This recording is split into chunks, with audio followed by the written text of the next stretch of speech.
오늘 할 이야기는 이준석의 무임승차 제도의 폐지에 대한 생각입니다.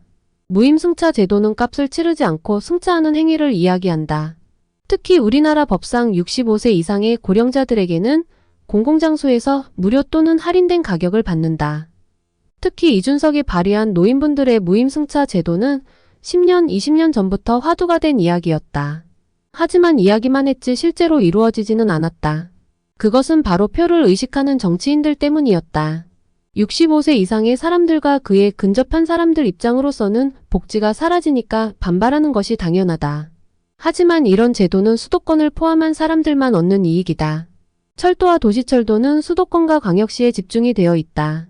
그러면 상대적으로 지방에 있는 노인분들은 그런 복지를 얻지 못하는 것이다. 그래서 농어촌 노인분들에서 불평등이라는 이야기가 계속 나왔다. 하지만 이야기만 했을 뿐 정치권들의 반발로 손도 대지 못했다. 이준석은 무임승차를 폐지하고 다른 혜택을 금지하자는 것이 아니다. 적절한 대안을 내놓았다. 교통 이용권을 제공하자는 이야기이다.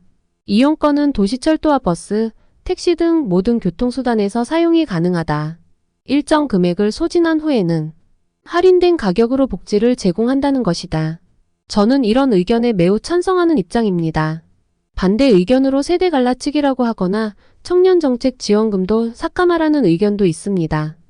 그냥 현행대로 두고 차라리 지하철 없는 지역 노인들은 버스 공짜로 타게 해드리라는 의견도 있습니다. 저는 청년지원금 같은 거를 별로 좋아하지 않습니다. 이것에 대해서는 나중에 자세히 이야기하겠습니다. 복지는 한정된 자원입니다. 우리가 무상급식이 되었고 복지가 늘어나면 사람들은 좋아할 수도 있다. 하지만 결국 거기에 자원이 들어간 만큼 다른 곳에 자원이 줄어들게 되어 있다.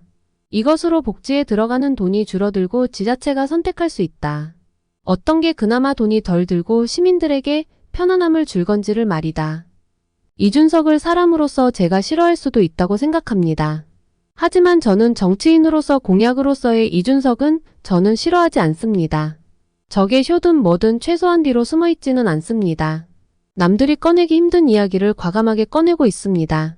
저는 저런 정치인들이 있어야 숨어있는 정책들이 발휘된다고 생각합니다. 복지가 줄어들면 당연히 화를 내는 것은 이해합니다. 하지만 전체적으로 보면 지금의 복지를 조금씩 줄이는 것이 최선입니다. 이상 자유로운 이야기였습니다.